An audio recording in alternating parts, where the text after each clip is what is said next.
Okay, all that to say that you end up with a payment that represents your house payment or your mortgage payment. Now, this whole thing was designed to talk about affordability.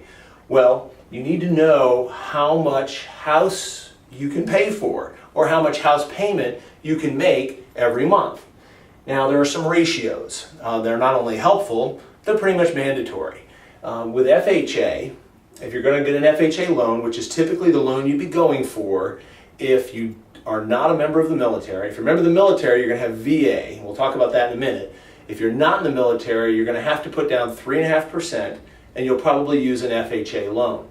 That FHA loan has loan guideline limits, and there's two. There's a front-end limit and a back-end limit. That front-end limit is 32%.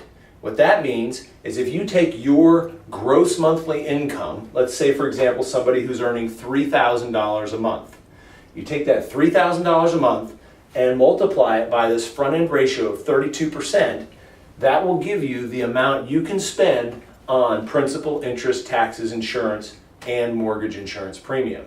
So for somebody making $3,000 a month, 32% of that is $960 a month. That's the front-end ratio. That's how much can go to the mortgage. And so your total payment would need to be $960 or less. And you might think, oh, that's easy. Well, not quite that easy. With mortgages, it's almost never quite that easy. There's a back-end ratio. They also are concerned about the other debt that you have and that you will have to service. So the back-end ratio with an FHA loan is 41%.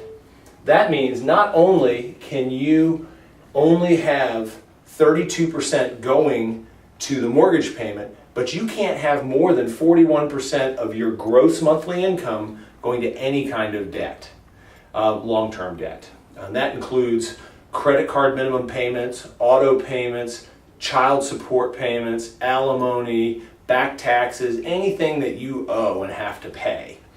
When you add it all up and you add the mortgage in there, it can't be more than 41%. So for someone with a $3,000 monthly income, that person or that couple could spend $960 a month for the house, but they better not have more than $1,230 of total payment every month, including the house.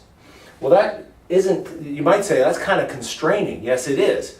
So if you have someone that has $5,000 of monthly income, then the 32% will get you to $1,600 a month of principal, interest, taxes, insurance, or $1,600 that can go towards the house, and $2,050 of total debt. So if you've got about a $5,000 monthly income, then you have a little more leeway. Now you may say, well, I'm married. Is it me or is it me and my spouse? Well, that's a good question. That gets back to the credit question. You can qualify to buy a house on one person's income and expenses and credit, or on both people's income, expenses, and credit. And you got to look at it both ways. It may be that you have excellent credit, but your spouse has poor credit. If your spouse can't get the 620 score, they're out of play. So you've got to qualify, even though your spouse is going to live there, you've got to qualify based on just your income. However, if both you and your spouse have good credit, then you can add both of your incomes into the equation. However, what if your spouse has a lot of debt and it causes you to not make one of these back-end ratios? Well, then you would need to go back to just yours.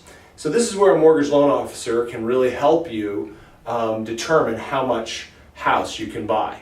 On our website, you've probably found this video from our website, tidewaterhomeworks.com. Each of our properties shows the monthly payment to help you figure out how much house you can actually buy. Now lastly, if you happen to be in the military, and we work with a lot of folks who are in the military, you have the best loan available, in my opinion. It's a nothing down loan. It's called a VA, or Veterans Administration loan. You don't have to bring any money to the closing.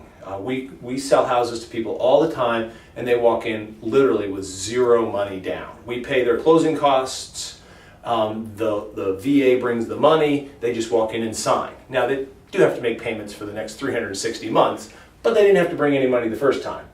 Well, the VA loan does not use the same process of affordability. They use a different process called residual income. And your mortgage loan officer can help you with that. If you're interested in buying one of our properties, we'll help you figure that out. But it works about the same. If you would qualify under these, you'd probably qualify using the VA's rules as well. So that's the third step, is affordability, understanding the payments that you're going to make and how much debt you can have to qualify for the house that you want to buy. So we hope that you'll tune in with us on future segments, and good luck and good hunting in the house process.